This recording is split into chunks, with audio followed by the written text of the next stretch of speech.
Alors je sais que beaucoup est attendu de l'État, et c'est légitime, dans un moment tel que celui-ci.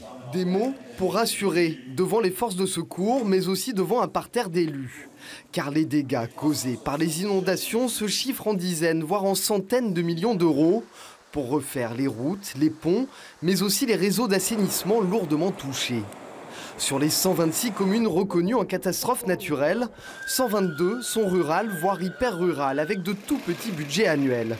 Pour elles, un fonds de 80 millions d'euros sera mis en place. C'est à nous de nous adapter au territoire. C'est véritablement ce qu'Emmanuel Macron est venu dire aux élus locaux de ce département. Et donc effectivement, un fonds de roulement de 80 millions d'euros va être mis à la disposition du préfet, donc au plus proche du terrain, pour permettre d'avoir cette réponse en trésorerie pour les collectivités territoriales. Le département de l'Aude a déjà voté une première enveloppe de 37 millions d'euros, la région de 25. Des sommes qui permettront de répondre aux besoins les plus urgents, mais ne suffiront pas sur le long terme. Pour ces deux collectivités, l'engagement fort du président de la République est une bonne nouvelle.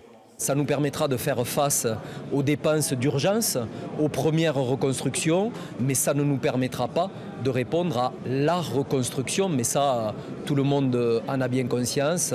Le président de la République le premier, et c'est pour ça qu'il a dit que ces chiffres n'étaient pas définitifs. Je sais que l'effort, il n'est vraiment bon que s'il est durable. Donc la région sera très vigilante pour que cet effort, cette solidarité nationale, elle se concrétise plusieurs mois après les drames. Car dans l'Aude, chacun est conscient qu'il faudra des mois, voire des années pour tout reconstruire.